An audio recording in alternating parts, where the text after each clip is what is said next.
votre vie, pour votre prestation dans la journée.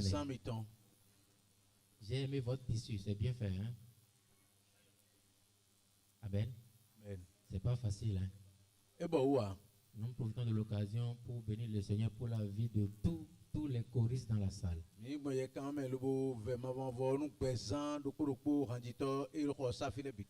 Maintenant, pose la question à ton voisin. Es-tu prêt?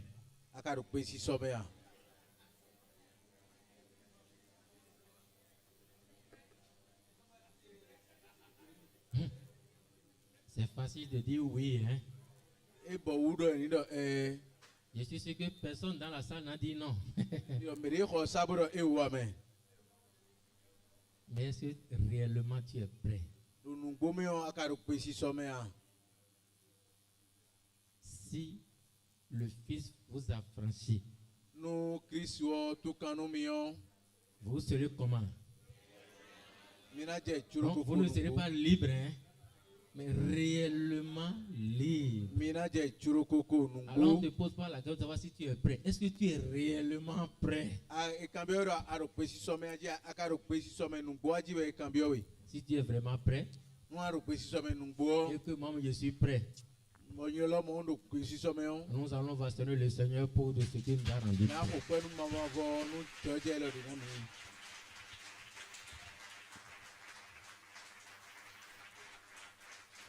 Alléluia. Nous allons poursuivre dans notre enseignement. Mais avant, je voudrais nous dire que vendredi prochain, c'est pas possible, n'est-ce pas? C'est possible qu'on ait encore QG ici. Parce que la formation classique, c'est à Papa. Hein? Amen. Donc on va finir le vendredi à 18h, bien 20h. Donc c'est pas sûr que nous ayons QG ici, c'est pas sûr. En tout cas, comme nous le savons, on ne dit jamais dans cette maison, n'est-ce pas? C'est ça, non? Nous allons prier le pasteur Zizirokwe. Nous prions.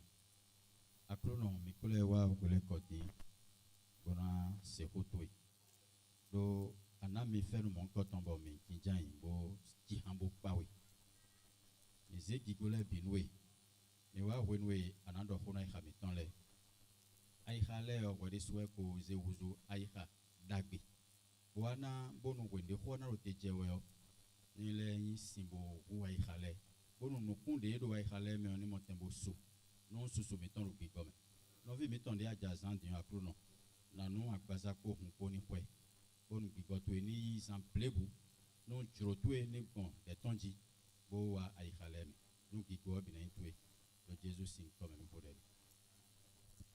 Acclamons le Seigneur pour la prière. Le livre de Ruth. Par la grâce de Dieu, nous sommes en train d'étudier ce livre. Et nous sommes déjà sur le chapitre 2. Pour la dernière fois, nous avons parlé de Naomi étant une ancienne ou femme âgée dans l'église. Et nous avons vu quel conseil et encourage.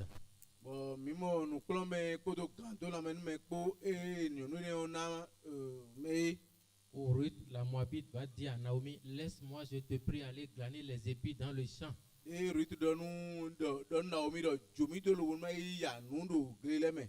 Donc nous voyons ici Ruth qui n'agit pas indépendamment vis-à-vis des anciens.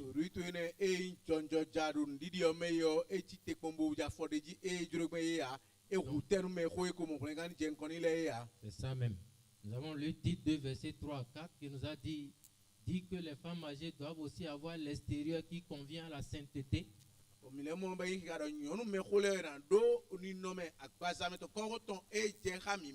N'être ni médisante ni à donner au vin, qu'elle doit donner de bonnes instructions. Elle doit donner de bonnes instructions. D'autres versions de ce verset dit qu'il en soit de même des femmes d'âge mûr. Que leur vie porte l'empreinte de leur dignité de servante de Dieu.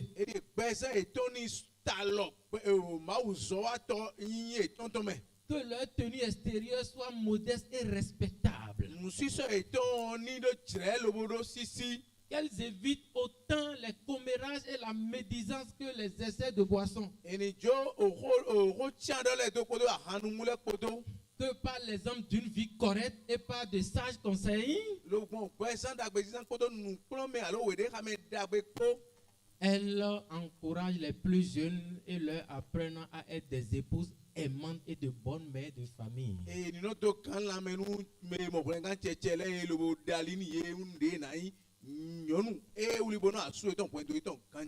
Qu'elle les incite à vivre dans la réserve,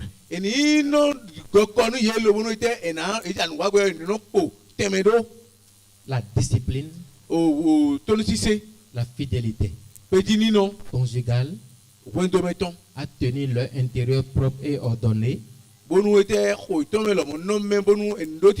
à être bonne, aimable et soumise à leur mari. Ainsi, la parole de Dieu ne sera pas discréditée. Bien aimé, ces versets parfois passent inaperçus dans nos Bibles. Parfois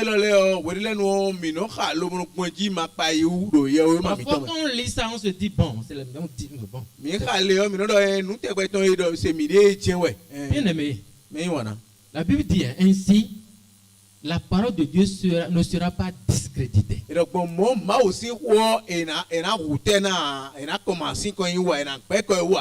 y a une sœur qui est sauvée. Et avant d'être sauvée, elle était dans une congrégation bizarre. Ce que je vous dis là, c'est vrai. C'est vraiment vrai. Ça s'est passé dans la semaine-ci. Et son mari a lutté contre le leader de là-bas. Au point où petit à petit, sa femme a commencé par revenir en elle-même. Maintenant, la sœur a rencontré notre évangile. Une sœur qui ne portait pas pantalon, soumise à son mari. Et son mari nous appelle pour dire, je ne veux plus jamais voir ma femme avec vous.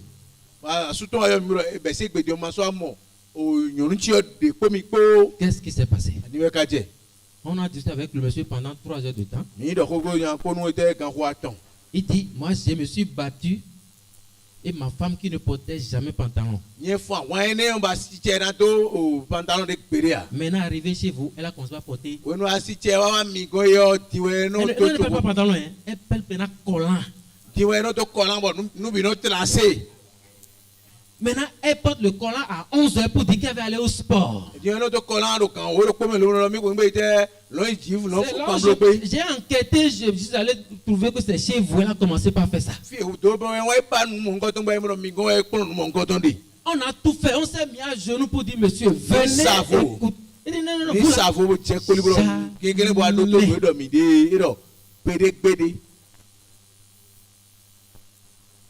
voilà là où on en est. Pourquoi? À cause de son comportement. À cause de son comportement. Son habillement. Et on en est là. Est-ce que nous on n'a jamais lu ce verset ici? On n'a jamais enseigné sur comment dire, la tenue vestimentaire ici. La Bible dit nous devons ayant une parure extérieure exemplaire. C'est vrai, c'est vrai. On ne peut pas interdire à une femme de porter ce qu'elle veut. Nous ne faisons pas ça ici. Mais à cause de l'évangile, à cause de ce que ton mari n'est pas encore sauvé, on en est là maintenant. Le verset 6 dit quoi?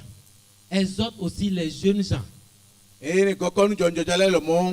qu'ils comprennent le sérieux de l'existence et apprennent à mener une vie disciplinée et sobre.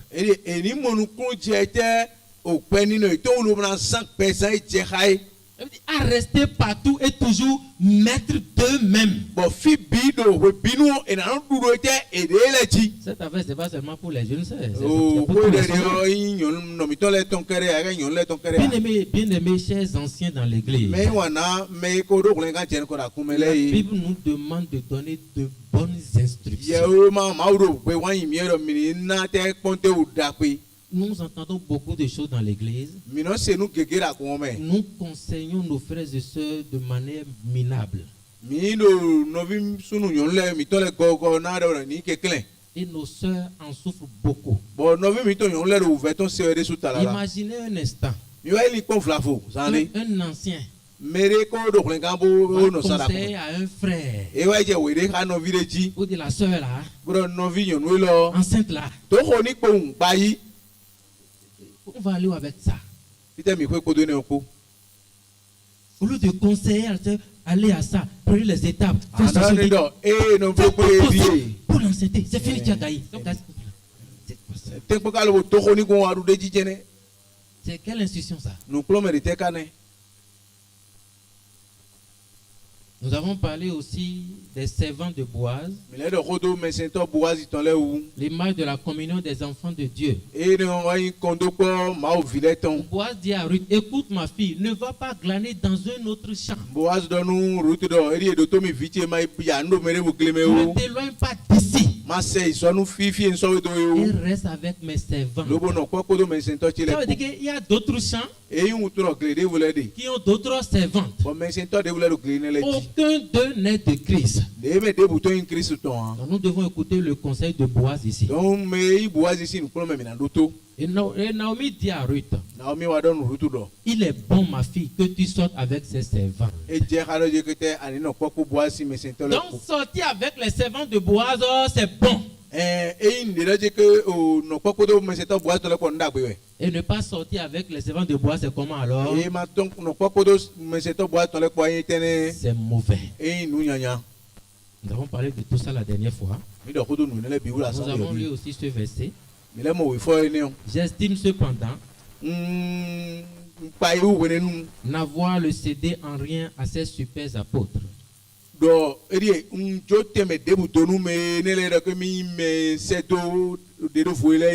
ne suis sans doute pas un brillant orateur. Bien-aimés, nous ne savons pas parler. Nous ne savons pas parler. C'est vrai. Mais, je sais de quoi je parle. Bien-aimés, nous ne sommes pas éloquents. Mais nous savons de quoi nous parlons. Je peux tituber en parlant. Mais je suis convaincu certain de ce que je dis. Et il me semble en avoir donné la preuve en tout temps. Et en toutes circonstances, je vous ai fait connaître pleinement et clairement la vérité. Bien-aimés, nous ne pouvons pas voir en Naomi, c'est-à-dire la figure de femme qui est douée pour l'enseignement et la prédication. Non. Mais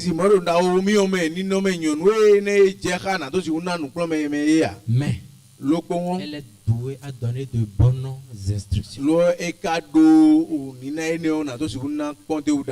bonnes instructions. Rue 2, verset 23. Vas-y, ma soeur. Rue 2, verset 23. Elle resta donc avec les servantes de Boaz pour glaner jusqu'à la moisson des ordres et de la moisson du froment. Elle demeura avec sa belle-mère. Bien-aimé, tout est question de rester. Elle resta donc avec les servantes de Boaz. Elle n'est pas allée dans d'autres champs. J'espère que ce sera ton cas. Reste avec nous. Par la grâce de Dieu, moi aussi je vais rester avec nous. Nous allons voir cette affaire dans Acte 4. Vas-y, Acte 4, verset 23. Après avoir été relâchés, ils allaient vers les leurs et racontaient tout ce que les principaux sacrificateurs et les anciens leur avaient dit. La Bible dit, hein, après avoir été relâchés,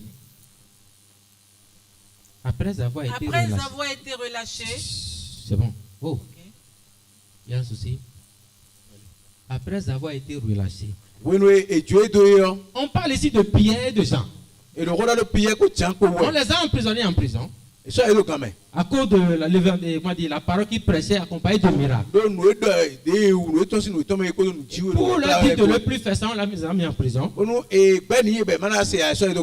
Après avoir été entendus, on les a frappés de verre. Après on les a relâchés. Et une fois relâchés, le réflexe, qu'est-ce qu'ils ont fait? Ils allaient vers les leurs. Ils sont directement allés voir les frères et sœurs. Ils sont retournés dans la communion. Et racontaient tout ce que les prévus sacrificateurs et les anciens leur avaient dit. Bien aimé, une chose est sûre. Nous avons affaire nécessairement avec les gens de ce monde. Il n'y a pas à dire. Dans le cadre professionnel et dans la vie, nous serons affaire avec eux. Mais nous ne pouvons pas jouir d'une douce communion avec eux.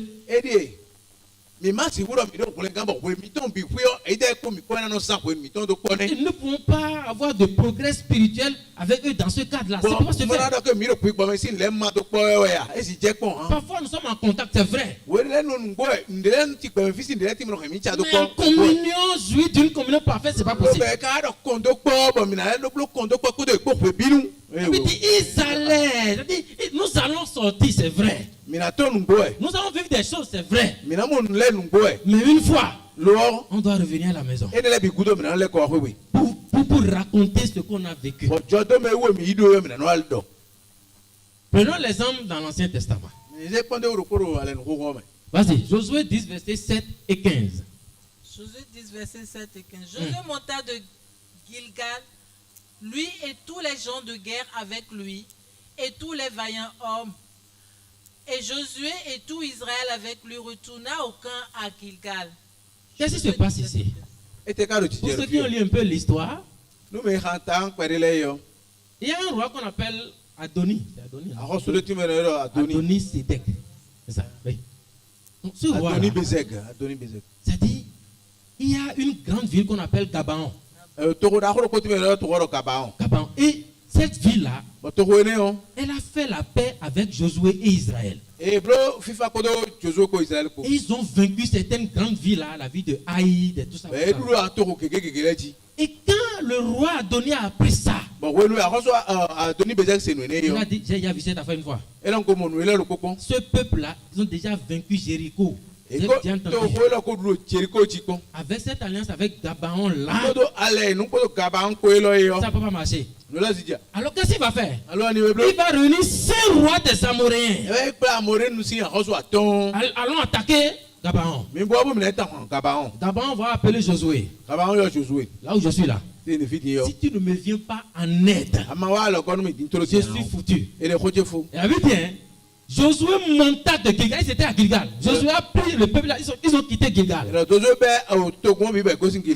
et tous les gens de guerre avec lui, et tous les vaillants hommes, ils sont allés combattre grave là-bas. Ils ont tellement frappé les gens de ce roi-là. Et ceux qui ont tenté de fuir, la Bible a dit que Dieu a envoyé du ciel des pierres pour les tuer.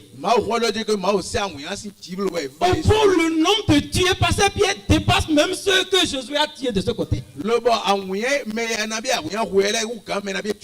une grande victoire. Et après la victoire, qu'est-ce qui s'est passé? Il avait dit quoi? Et Josué et tout Israël avec lui retourna au camp à nous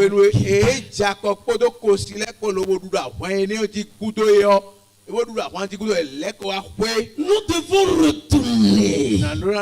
On doit revenir à la maison. Peu importe les autres, on doit revenir à la maison. Mon frère, le monde-ci, Dieu même dit le monde là, ça a des attraits. Frère, ça dit, si tu ne sais pas faire, la chair va te prêcher. Après tout, on est déjà sauvé, non? Pourquoi ça fait? Frère, notre séminaire a deux parties. Si c'est que tu as compris la rédemption, tu vas mal barré. Tu peux comprendre la rédemption littéralement. Parce que toi, tu étais dans des choses et chaque fois ton cœur te dit, maintenant là, parce que c'est fini. Voilà. Tu n'es pas moins qu'une religieuse. Tu as compris la rédemption littéralement. Les 5 premières sessions n'ont pas été faites. La repentance d'abord. C'est pourquoi très souvent nous rendons grâce à Dieu pour le salut. Mais est-ce que nous rendons souvent grâce à Dieu pour la repentance? Non. Oh, la repentance, c'est un don, n'est-ce pas? Oh, sans la repentance, il y a salut. Seigneur, avant là j'étais. Maintenant j'ai compris. Si je fais. Non, tu n'as pas tort, hein? Qui suis-je moi pour te juger? Moi? Non. Mais espérons. Ceux qui parlent ainsi là, c'est des gens qui ont l'assurance. Quand David dit, hein, il y en a qui pêchent et Dieu les condamne. Mais il y en a qui pêchent et Dieu dit, hein, tu n'as jamais vu. Tu es dans quel cas? Avant que David ne dise ça, il dit, mon cœur est brisé.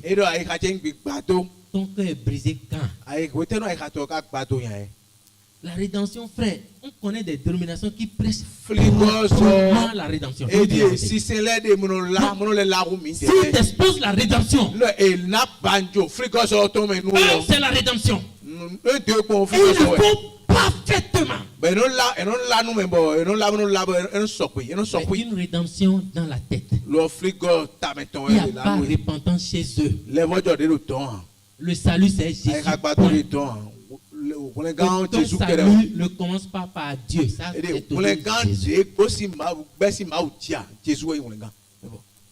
très important.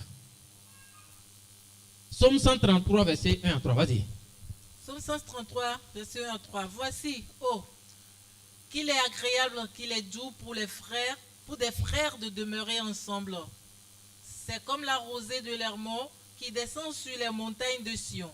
Car c'est là que l'Éternel envoie sa bénédiction, la vie pour l'éternité. La Bible dit, hein, voici, oh, qu'il est agréable, qu'il est doux pour des frères de demeurer ensemble.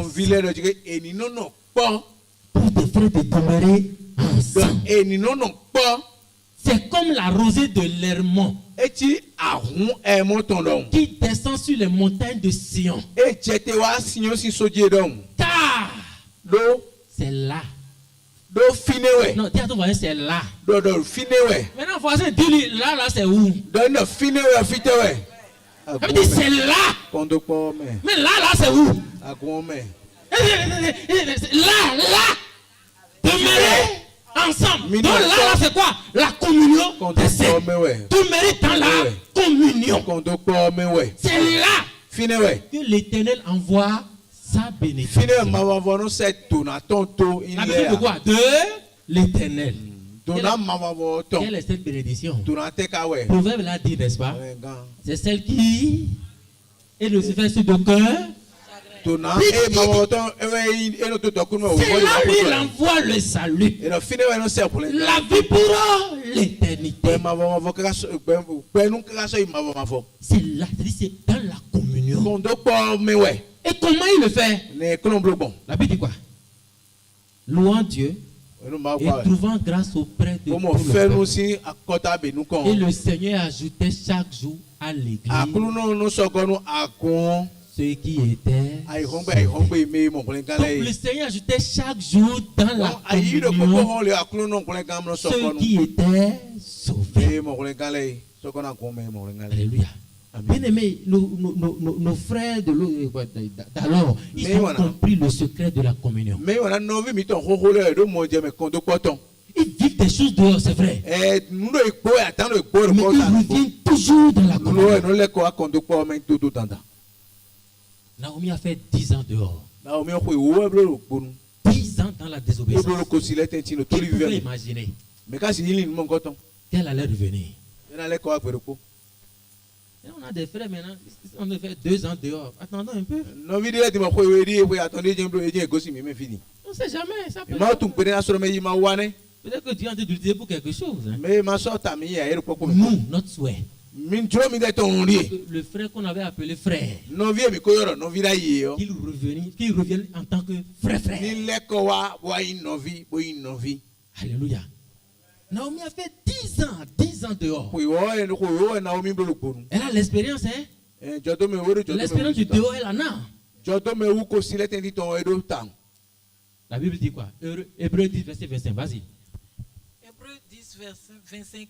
N'abandonnons pas notre assemblée comme c'est la coutume de quelques-uns. N'abandonnons pas notre assemblée comme c'est la coutume de quelques-uns, mais exhortons-nous réciproquement, et cela d'autant plus que vous voyez s'approcher le jour. La Bible nous recommande quoi? De ne pas abandonner notre assemblée. Maintenant, quand on dit n'abandonnez pas votre assemblée, comprenons bien. Je suis de Jéricho. Je ne vais plus jamais quitter Jéricho. C'est pas ça. Tu as mal compris. Donc, quand tu es à Alada, maintenant tu quittes Alada, le dimanche, vous pouvez faire que à Jéricho. C'est quoi ton problème? Lisons la parole vente. Ça dit quoi? Hébreux 10, 25. Ne prenons pas comme certains l'habitude de délaisser nos réunions. Au contraire, soutenons-nous mutuellement et encourageons-nous dans la foi, d'autant plus sérieusement que vous voyez se rapprocher le grand jour du retour du Seigneur. Il dit, ne prenons pas comme certains l'habitude de délaisser nos réunions. Bien aimé, nous nous réunissons à Jéricho, à Paka, un peu partout au Bénin. Il ne faut pas délaisser ces réunions-là. Au contraire, soutenons-nous mutuellement et encourageons-nous dans la foi. Bien aimé, dans la foi, il y a beaucoup de choses qui peuvent nous arriver. Quand tu ne vois pas ton frère, quand tu ne vois pas ton frère dans une assemblée, mon frère, on ne t'a pas vu aujourd'hui. Tu ne sais pas ce que ça fait. Une soeur qui n'est pas venue. Et curieusement, bonjour ma soeur, c'est la soeur Tant, je ne t'ai pas vu aujourd'hui. Rien de grave, j'espère. Tu ne sais pas ce que ça fait. Très important. Quand tu viens maintenant là, tu étais assis où le vendredi passé? Là où tu es là maintenant. La personne que tu as vue la dernière fois, est-ce qu'il est là? Elle est là?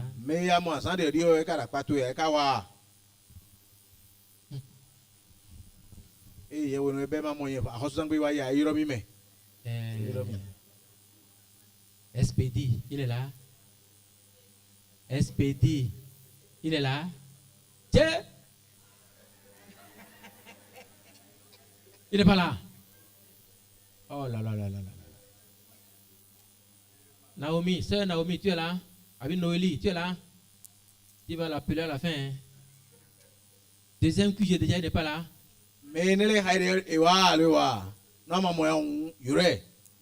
C'est ça notre métier. C'est pas parce que le frère qui n'est pas là, c'est parce qu'il a envie de rester à la maison. Hein? Non, non, non, il y a toujours une raison. Hein? Toujours une raison. Parlons maintenant des moissonneurs. Serviteurs du Seigneur dans le ministère de la parole. La Bible dit, Ruth 2, verset 4. Et voici Boaz vint de Bethléem. Et dit au moissonneur, que l'Éternel soit avec vous. Et il lui répondit, que l'Éternel te bénisse. La première chose nécessaire pour tout serviteur de Dieu, c'est la présence constante du Saint-Esprit en lui. Ça dit, tu es conscient de ce que l'Esprit là est en toi. Et l'Esprit qui est en toi, alors, chaque jour te rend témoignage de ce qu'il est en toi. Il t'exhorte, il t'encourage chaque jour. Il dit que l'Éternel soit avec vous. Et il lui répondit, que l'Éternel te bénisse. Et Boaz dit à son serviteur, chargé de surveiller les moissonneurs. Donc il y a un serviteur qui est chargé de surveiller les moissonneurs. Donc nous devons être conscients de ce qu'il y a un serviteur qui est placé au-dessus de nous. Nous allons revenir sur ce serviteur-là. Lisons, Marc 16, verset 20. Marc 16, verset 20. Et ils s'en allaient prêcher partout. Le Seigneur travaillait avec eux et confirmait la parole par les miracles qui l'accompagnaient. La Bible dit, ils s'en allaient prêcher partout. C'est partout. Maintenant, la Bible dit, le Seigneur travaillait avec eux. C'est-à-dire que il était une personne, il était en eux. Et tout ce qu'il faisait, c'est lui qui exerçait en eux. Et confirmait la parole par les miracles qui l'accompagnaient. Dis à ton voisin, nous ne sommes pas seuls. Nous ne sommes pas seuls. Quand je suis né, les premiers mois, première année, un jour on a fini le culte à Jéricho. Il y a des soeurs qui ont dit au pasteur Sylvain qu'il y a une caste. Au fait, c'était la communion des femmes. Et le pasteur m'a dit d'aller les exhorter et puis faire ce truc-là. Arrivé là-bas, ils ont pris rendez-vous avec quelqu'un, mais ils ne savaient pas. Et c'était un leader d'église. Dans son église. Accompagné de tous ces diacres. Maintenant, dis-moi, jeune sauvé. J'ai dit, allô, pasteur Sylvain? Il dit oui. J'ai dit, en fait, la carte dont tu m'as parlé, en fait, c'est des leaders d'église. Hein? Il faut que tu viennes tout de suite. Il dit, mon frère, va avec la force que tu as. Je regarde derrière, je vois rien que des soeurs avec moi. Il dit, va avec la force que tu as. La force était derrière. La force était où? C'était à moi, non? Mais moi, je regarde derrière pour voir qui est avec moi. C'est les forces que moi j'ai ça. Frère, je n'étais pas conscient de la force qui était en moi. La leçon a été, Mais les gars avec 2 versets, ils étaient à terre. Nous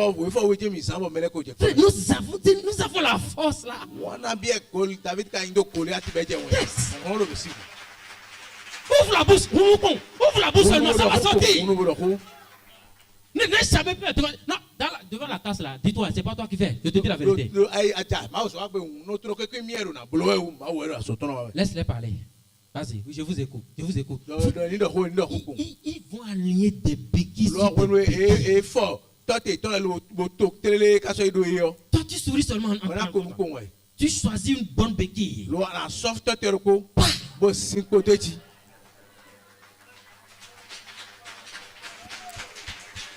C'est la force. Il y a quelque chose en nous, il y a quelqu'un en nous là. Parfois, nous comptons sur notre chair. C'est les règles que nous mettons. Le jour là, ça a été un exemple pour moi. J'ai jamais oublié cette phrase là. Mon frère, va avec la force que tu as. Moïse avait un bâton. Mais il doutait de ça. Dieu dit, il y a quoi dans ta main? Mon frère, tu as quoi dans ta main là? Nous avons la parole. Maintenant là, quand on dit casse là, je vais détendu. À moins que tu sois sauvé. Sinon tu vas faire comment? Regardez le combat qui a lieu entre Dieu et Jacob. Vous vous rappelez de ce combat, non? Ça a été un combat rude. Mais à la fin, qu'est-ce qui s'est passé? Dieu lui a frappé le tendon. La tasse de béquille, c'est biblique. Hein? Le tendon, c'est quoi? C'est la partie qui nous rend debout, qui nous tient debout. Donc, ce sur quoi le gars se tenait pour dire je suis enfant de Dieu. Dieu lui a frappé ça. Tu n'es pas mon enfant. Et quand Dieu lui a frappé ça, il dit là, tu ne bougeais pas. Ce que tu as dit là, je suis à terre. Je dois écouter le séminaire là tout de suite. C'est clair. Frère, c'est ça la casse de béquille. Nous avons quelqu'un en nous. C'est ça notre fesse. Nous ne sommes pas seuls. Vous ne pouvez jamais imaginer ça. Ruth 2, verset 7 à 9. Vas-y. Ruth 2, verset 7 à 9. Elle a dit, permettez-moi de glaner et de ramasser les épis entre les gerbes derrière les moissonneurs. Regarde où l'on moissonne dans le champ et va après elle. J'ai défendu à mes serviteurs de te toucher. Et quand tu auras soif, tu iras au vase et tu boiras de ce que les serviteurs auront puisé. Non, nous allons revenir sur ce verset, mais avant, prenons 2 choses qui sont en haut là-bas. Là. Elle dit, permettez-moi de glaner et de ramasser les épis entre les gerbes. Où?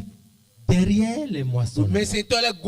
Non, quand on dit derrière les moissonneurs, ça veut dire qu'il y a Ruth, il y a les moissonneurs. Et quand on dit Ruth est derrière les moissonneurs, ça veut dire que les moissonneurs précèdent Ruth. Là où tu es là, bien-aimé, il y a des gens qui te précèdent. Dieu reconnaît l'existence de conducteurs spirituels parmi nous. Là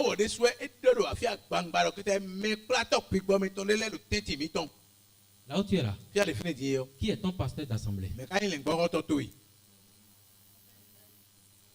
Ou bien toi tu suis les enseignements sur WhatsApp?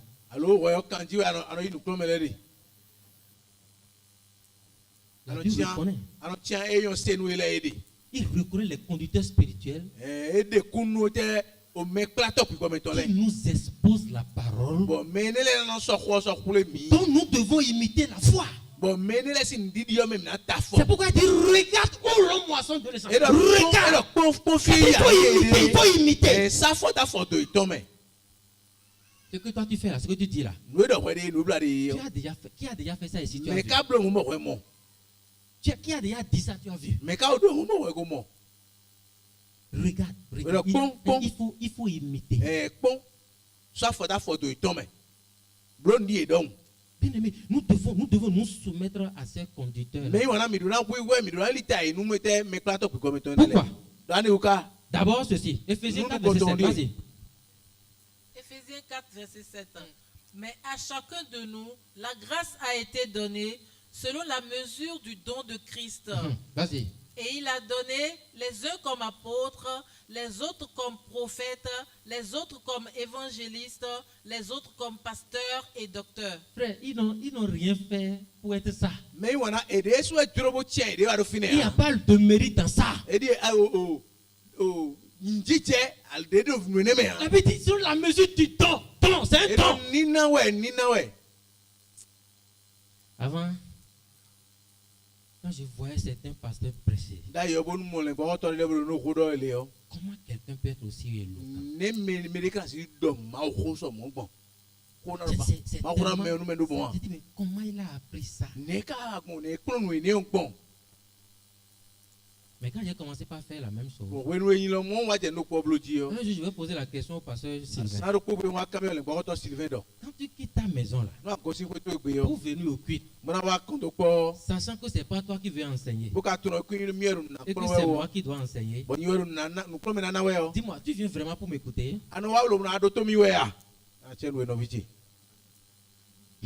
Il dit, et comment? Mais l'erreur que tu commets, c'est quoi? Je ne viens pas pour t'écouter, toi. Je viens écouter ce que tu dis.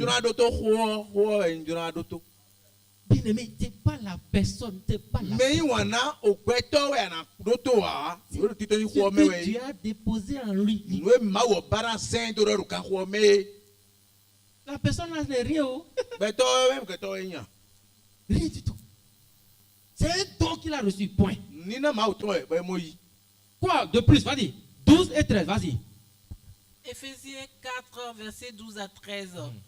Pour le perfectionnement des saints, en vue de l'œuvre du ministère et de l'édification du corps de Christ, jusqu'à ce que nous soyons parvenus tous à l'unité de la foi et de la connaissance du Fils de Dieu, à l'état d'homme fait, à la mesure de la stature parfaite de Christ. Pourquoi nous devons nous soumettre à celle conducteur? C'est pour le perfectionnement des saints. Bien-aimés, nous tendons vers la perfection. En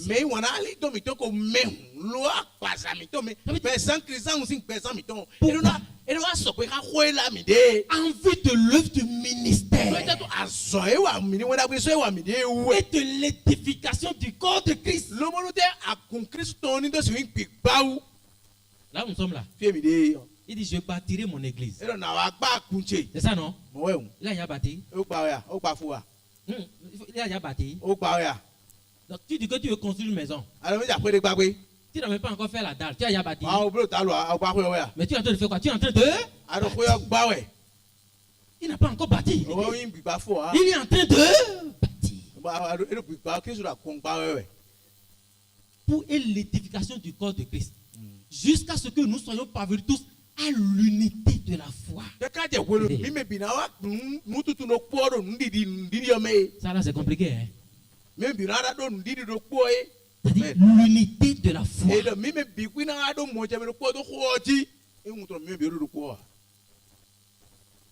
C'est pourquoi Éphésiens 4:14 dit, hein, afin que nous ne soyons plus des enfants flottants et emportés à tout vent de doctrine.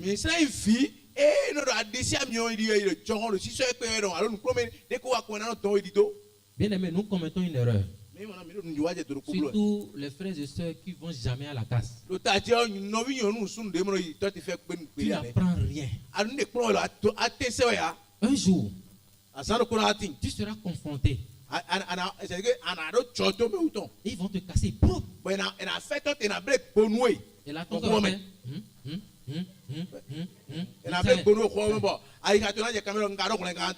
si notre cœur ne nous condamne pas, nous avons de l'assurance. Maintenant, si ton cœur commence pas à te dire, il se peut. Donc c'est bien aimé. Tu sors, on te sort un verset pour dire que on paie proprement le salut. Et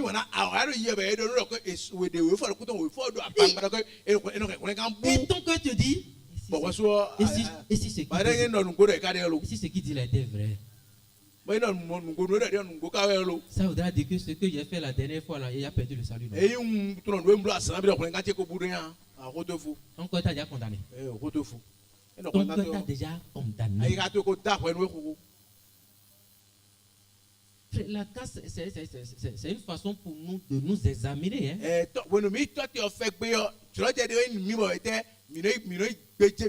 Parfois, les gens te sortent des versets. Tu te dis, attends, ce verset était dans la Bible. Tu vas à la casse.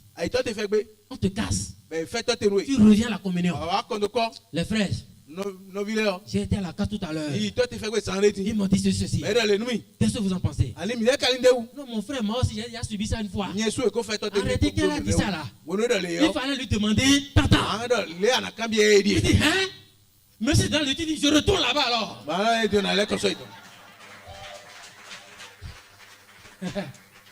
Ça dit, tu as envie de le casser. Même si tu as envie de le casser. Sinon, tu es un charlatan. Ou bien pas cette famille. Il y a eu des cas dans ce pays. Hein? Les pasteurs civils là, c'est des charlatans. Hein? Les pasteurs camions, c'est des charlatans. Non, laisse cette affaire, tu ne veux pas comprendre, laisse. Hébreux 13, verset 17, 13 et 17. Vas-y, 7 et 17, vas-y. Hébreux 13, 7 et 17. Souvenez-vous de vos conducteurs qui vous ont annoncé la parole de Dieu. Considérez quelle a été la fin de leur vie et imitez leur foi. Obéissez à vos conducteurs, acceptez leur autorité et soumettez-vous à leur direction, car le bien de vos âmes est leur souci constant. Ils veillent sur vous, puisqu'ils devront un jour en rendre compte à Dieu, qu'ils puissent s'acquitter de leurs tâches avec joie et non pas dans la tristesse et la peine, ce qui ne vous serait d'aucun avantage. Regardez un peu ce verset. Souvenez-vous de vos conducteurs qui vous ont annoncé la parole de Dieu. Ça veut dire, souvenez-vous d'eux. C'est pas dans la main de Dieu, il n'y a pas le hasard.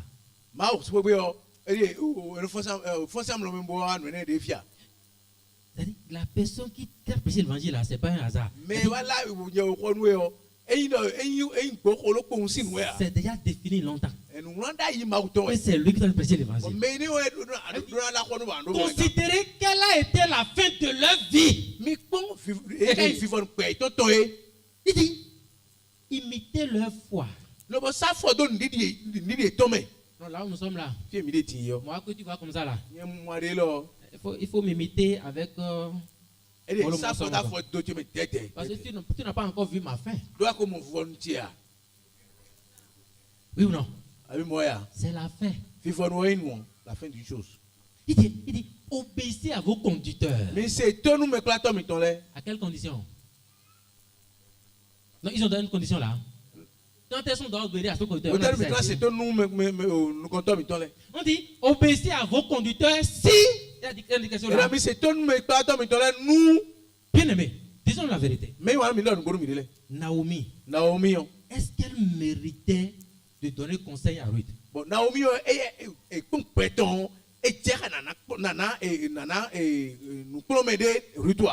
10 ans dans l'obéissance, 10 ans. Et c'est celle-là maintenant, ta désobéissance est oui. Et c'est lui-même qui a donné conseil à qui?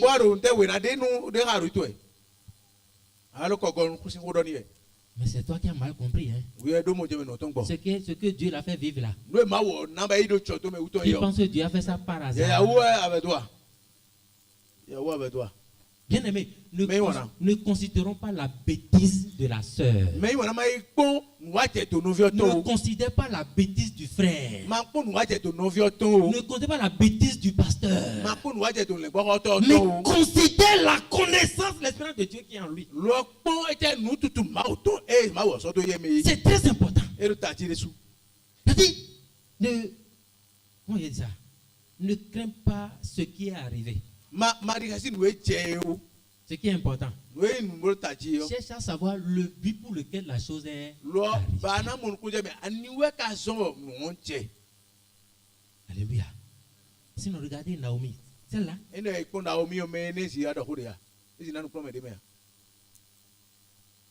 Imitez leur foi. Rue 2, verset 9. Vas-y. Rue 2, verset 9. Regarde où l'on moissonne dans le champ et va après elle. J'ai défendu à mes serviteurs de te toucher. Et quand tu auras soif, tu iras au vase et boiras ce que les serviteurs auront puisé. Bien aimé. Bien.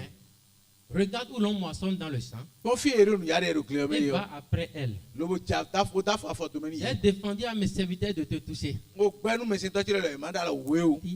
Et quand tu auras soif, tu iras où? Au vase. La Bible dit quand elle aura soif, elle ira où? Au vase. Ou bien, maintenant l'eau qui est dans le vase là, hein? L'eau là, elle naît dans le vase là. On a amené ça dedans. Et l'eau là a quitté où? La Bible dit, et boira ce que les serviteurs auront puisé. Ça veut dire que l'eau là a quitté où? Ou bien, je te rappelle que le puits là est trop profond. Et tous ne sont pas appelés et capables de puiser dans ce puits. Quelqu'un me comprend? Tout le monde n'a pas la possibilité de puiser dans ce puits. Mais tous ont la capacité d'aller au vase. Une fois que l'eau a quitté le puits pour le vase. Alléluia. Amen. Le but de Dieu est profond. Il y en a qui vont puiser dedans pour mener ça dans des vases adaptés. Et là, toi, tu peux boire. Tout le monde peut avoir accès au vase. Mais tout le monde n'a pas accès au puits. Alléluia. Alléluia.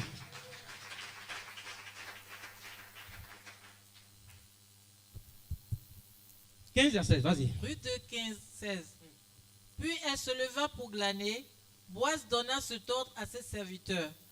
Qu'elle glane aussi entre les gerbes, et ne l'inquiétez pas, et même vous ôterez pour elle des gerbes, quelques épis, que vous la laisserez glaner sans lui faire des reproches. La Bible dit, hein, elle se leva pour glaner. Boaz donna cet ordre à ses serviteurs. Qu'elle glane aussi entre les gerbes et ne l'inquiétez pas. Bien aimé, lorsque tu es un serviteur, un moissonneur, bien sûr, si tu veux apporter une réponse à un individu, il faut que tu reçoives les instructions de Boaz. Quelqu'un me comprend? C'est à travers les instructions que Boaz te donne que tu apportes la réponse à quelque chose, à un problème de l'individu. Ça veut dire qu'un serviteur doit être toujours proche de Boaz pour lui être fidèle dans le service. Sinon, tu vas rentrer dans la chair. On peut te conseiller dans la chair. Mais qu'est-ce que la parole dit? C'est ça notre problème. Bon, voilà ce que la parole dit. Oui, je comprends, mais pasteur, mais quoi?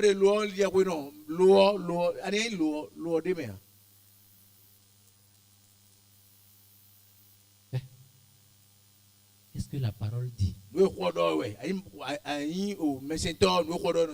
ce que la parole dit. Oui, mais. C'est là où nous commençons par interpréter les versets. Un verset. C'est-à-dire un seul verset. 3 interprétations différentes.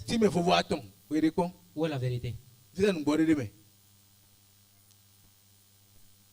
La Bible a dit. Rappelez-moi, le verset où Dieu a dit à Adam de ne pas manger. C'est Genèse 2, 17. C'est ça, non? Oui. Le verset là dit quoi? On va voir quelque chose là. Mais tu ne mangeras pas l'arbre de la connaissance du bien et du mal. Car le jour où tu en mangeras, c'est bien ça. Hein? Pourquoi Adam ne doit pas manger l'arbre? Dans le verset là, qui va me dire hein, pourquoi Adam ne doit pas manger l'arbre? Est-ce parce que Dieu a dit de ne pas manger? C'est parce que Dieu a dit tu mourras. Tout le piège était là. Elle va penser que c'est à cause de la mort que Dieu a dit. Non, c'est pas à cause de la mort, c'est à cause de ce que Dieu a dit. Tu ne mangeras pas.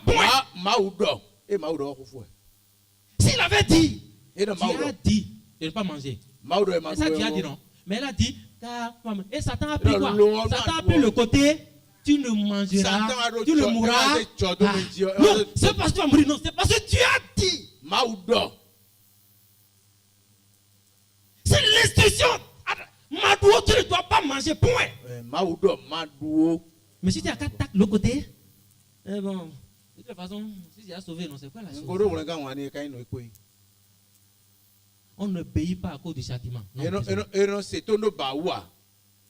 on ne paye pas à son parent à cause du châtiment. Sinon, les enfants que nous sommes là, nous sommes déjà vêtés dans le châtiment. Hein.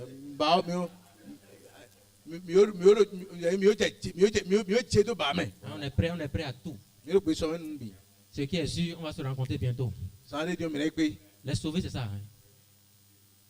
Non, frère, c'est parce que Dieu a dit. Point.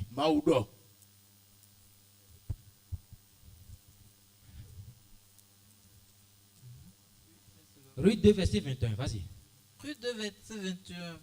Ruth la Moabite ajouta, il m'a dit aussi, reste avec mes serviteurs jusqu'à ce qu'il ait achevé toute ma moisson. La Bible dit, hein?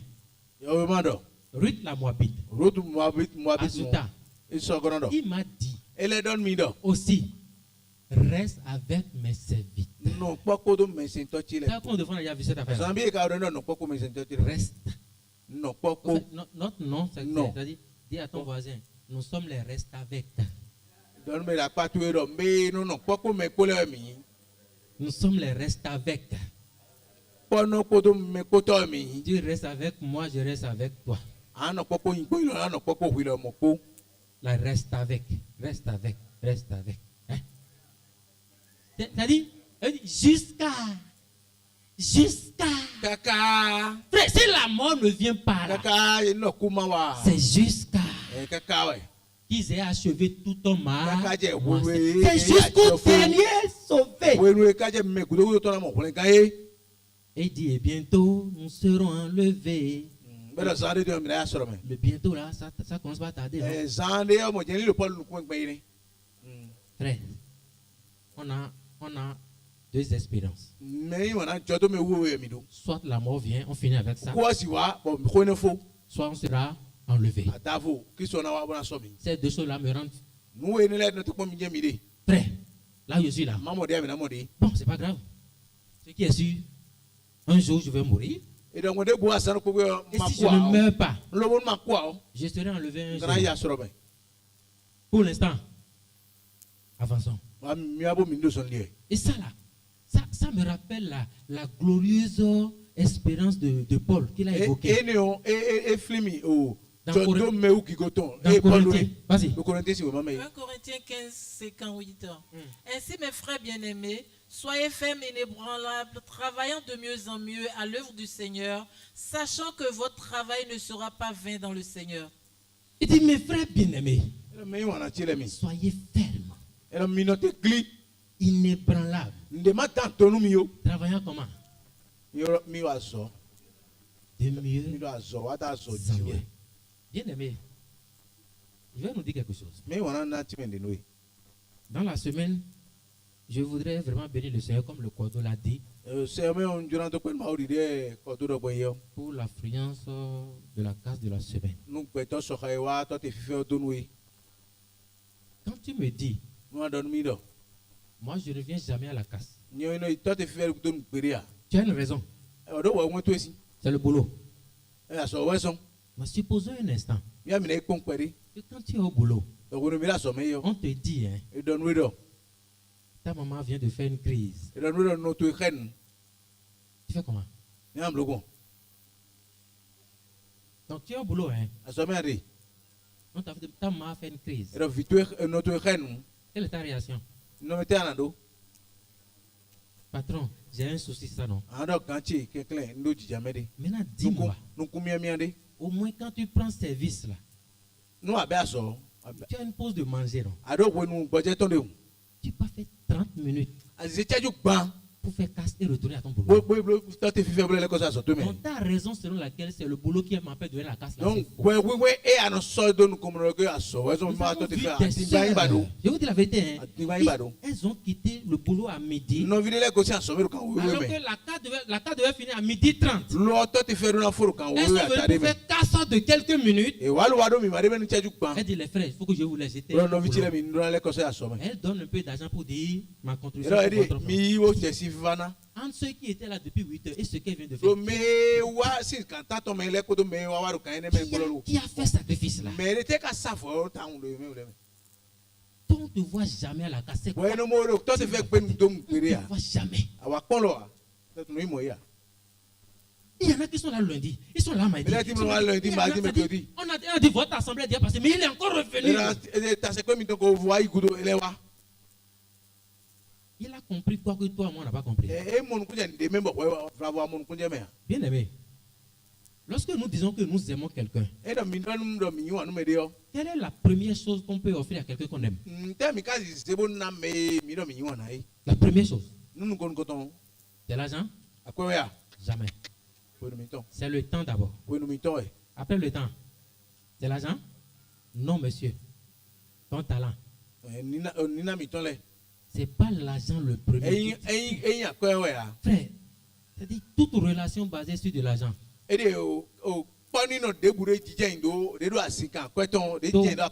Tôt ou tard.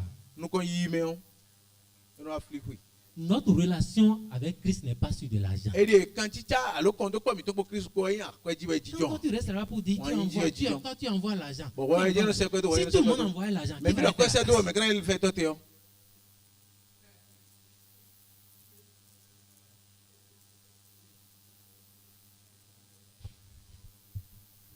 on va lire le verset là encore. C'est pourquoi, mes frères bien-aimés, restez fermes. Ne vous laissez pas ébranler. Marchez de progrès en progrès. Soyez toujours actifs. Travaillez sans relâche pour le Seigneur. Vous savez bien que l'appel que vous vous donnez au service du Seigneur n'est jamais perdu. Frère, je ne sais pas comment t'expliquer, mais il y a des choses que nous ne comprenons pas. Je veux te rendre conscient de quelque chose. Ce que tu enduis dans cette maison, ce n'est pas en vain. À moins que tu n'es pas sauvé. Et quand il dit ça maintenant là, quelqu'un dit, ah c'est pour ça. Hein.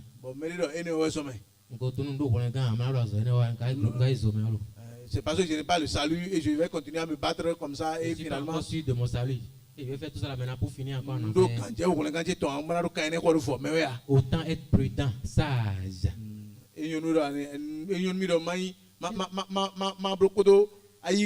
Si tu n'es pas sûr de ton salut, examine-toi.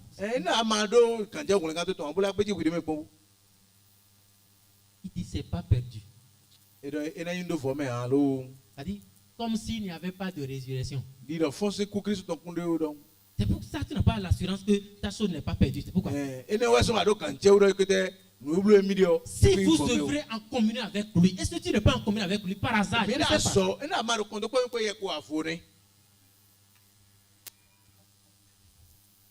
Le serviteur est établi sur les moissonneurs. Nous allons parler du Saint-Esprit maintenant. Vas-y, Ruth 2, 6 à 7. Le serviteur chargé de surveiller les moissonneurs répondit, c'est une jeune femme moabite qui est revenue avec Naomi du pays de Moab.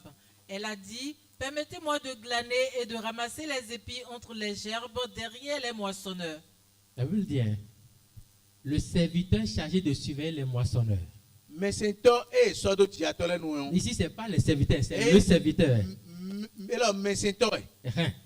Donc, il est unique. Et c'est lui qui est chargé de surveiller les moissonneurs. Quand vous voyez bien, dans le récit, on ne lui a pas donné un nom. Il n'a pas de nom. Et c'est rarement qu'on parle de lui dans le récit. Mais c'est lui qui est derrière tout ce qui se passe. Il contrôle tout. La Bible dit, hein, il dit, c'est une jeune femme moabite qui est revenue avec. C'est-à-dire, il a donné les détails sur Ruth. Il connaît la vie de Ruth, il connaît tout. Parfois, il anticipe même sur la pensée de Boaz. Et sa pensée est toujours en accord avec la pensée de Boaz.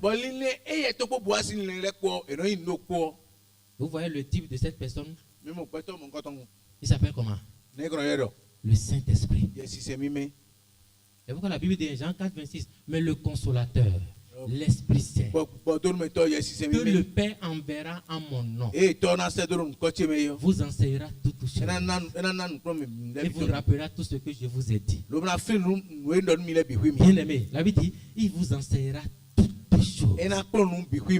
Il y a des choses que si Jésus était sur la terre, on ne peut jamais comprendre. Il faut que je parte et que le Saint-Esprit la descende. Et là, il vous enseignera toutes choses. Et actuellement, le Saint-Esprit nous enseigne toutes choses. Elle est la personne qui est venue de la part de Boaz. Et il représente les intérêts de Christ. C'est lui qui représente Christ sur la terre. Et c'est lui qui il maintient les intérêts de Christ sur la terre. Alléluia. Amen. Et bien, quand le consolateur sera venu, l'Esprit de vérité, il vous conduira dans toute la vérité. Car il ne parlera pas de lui-même, mais il dira tout ce qu'il aura entendu. Et il vous annoncera les choses à venir. Il me glorifiera, parce qu'il prendra de ce qui est à moi et vous l'annoncera. Voilà quelqu'un qui ne parle pas de lui-même. Il est invisible aux yeux de Dieu. Personne ne le voit. Mais c'est lui qui dirige les moissonneurs. Alléluia. Amen. Et par son travail, il nous maintient notre contact avec le Christ. Et bien aimé, sans le Saint-Esprit, non seulement tu n'es pas sauvé, tu ne peux rien faire pour Christ. Celui qui n'a pas l'Esprit de Dieu ne lui appartient. Le Saint-Esprit, c'est le représentant de Dieu sur terre. Est-ce que tu as ce Saint-Esprit? Nous allons introduire Boaz lui-même.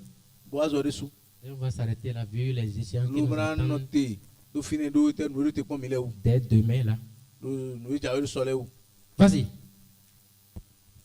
Naomi dit à sa belle-fille, qu'il soit béni de l'Éternel, qui se montre miséricordieux pour les vivants, comme il le fut pour ceux qui sont morts. Cet homme est notre parent. Lui dit encore Naomi, il est de ceux qui ont le droit de rachat. Alléluia. Ruth 2:20. La Bible dit, cet homme est notre parent. Lui dit encore Naomi, il est de ceux qui ont le droit de rachat. Donc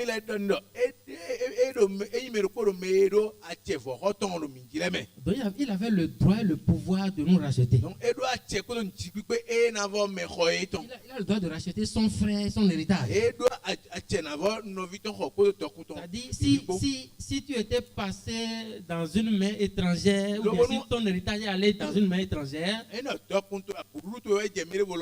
lui il a le pouvoir de te racheter ce il est de ceux qui ont le droit de rachat. Pourquoi? Deutéronome 23, verset 3. Vas-y. Deutéronome 23, 3. L'Ammonite et le Moabite n'entreront point dans l'assemblée de l'Éternel, même à la 10e génération et à perpétuité. La Bible dit, l'Ammonite et le Moabite n'entreront point dans l'assemblée de l'Éternel. Jamais. Or, Ruth est d'où? Elle est de Moab.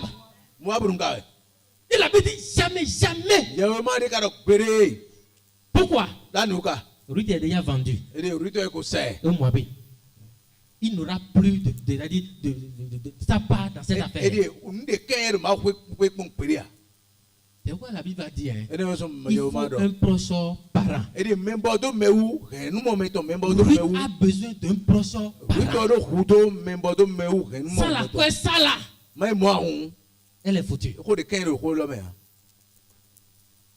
La Bible dit, sachant que ce n'est pas par des choses périssables, pas de l'argent ou de l'or, que vous avez été rachetés de la vaine manière de vivre, que vous aviez hérité de vos pères, mais par le sang précieux de Christ, comme d'un agneau sans défaut et sans tache. Bien-aimé, toi et moi, nous étions des étrangers, privés de droit de cité. Il a fallu un proche parent. Un proche parent que nous allons appeler notre rédempteur. Et la Bible dit que nous jouissons de l'œuvre qu'il a accomplie.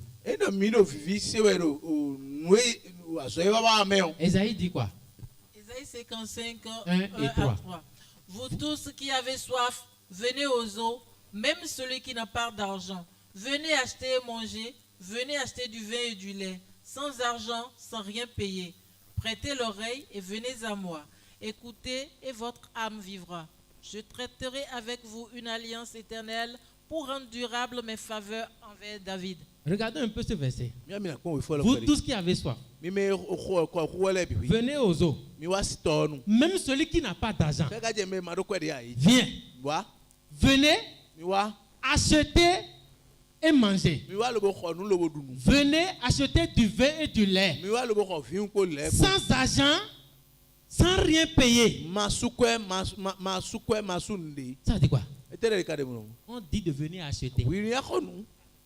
Comment on achète sans argent? Il dit venez acheter. Tu veux du lait sans argent. On achète comment sans argent? Dans ce cas, on ne doit pas utiliser le mot acheter. Mais la Bible a utilisé le mot acheter. Frère, toi et moi, on a acheté quelque chose. Parce que si je viens t'acheter quelque chose, je donne l'argent. Il dit non. Mais ça ne suffit pas. J'ai augmenté. Il dit non. Mais il m'a déjà donné la chose. Je donne 100 000. 200 000. C'est quoi? 1 million. Mais c'est quoi le problème? Je te rends ça, il dit non. Tu as déjà acheté. Il a acheté comment? En réalité, bien aimé, la chose c'est pas fatal. Mais il y a quelqu'un qui a déjà payé.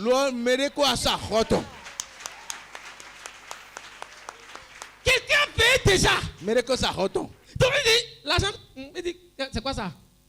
Si c'était 1 milliard, personne n'aurait pris ça de ma main. Donc c'est que frère, le salut n'est pas gratuit. Le salut n'est pas gratuit. Mais nous l'avons obtenu gratuitement. Car quelqu'un a payé le prix. Nous avons acheté. Mais ce n'est pas nous qui avons donné l'argent. Quelqu'un a payé l'argent. C'est clair. Et dis seulement, voilà ce qu'il vous reste à faire. Comment j'ai acheté? Comment c'est passé là? Prête seulement l'oreille. Prêtez l'oreille. Venez à moi. Personne ne peut venir à moi sans avoir prêté l'oreille. Tu as prêté l'oreille à qui? Il dit, ils seront enseignés de... Ainsi, quiconque a entendu le Père et qui a reçu son enseignement,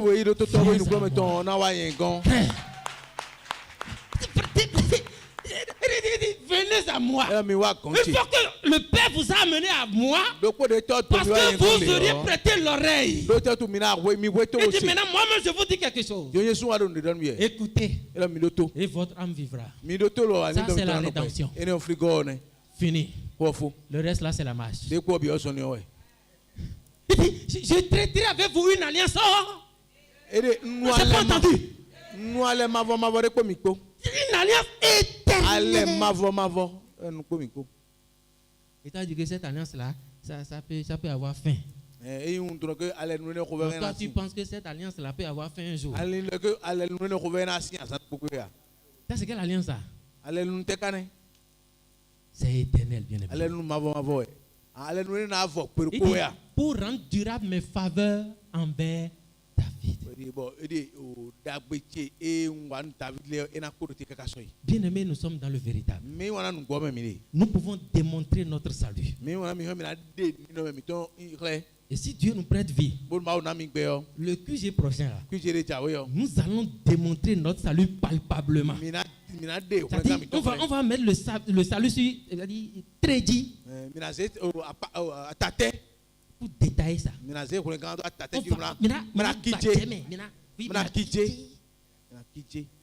Tu vas voir comment l'achat a eu lieu et tous ses contours. Dieu nous prête vie. Merci à vous.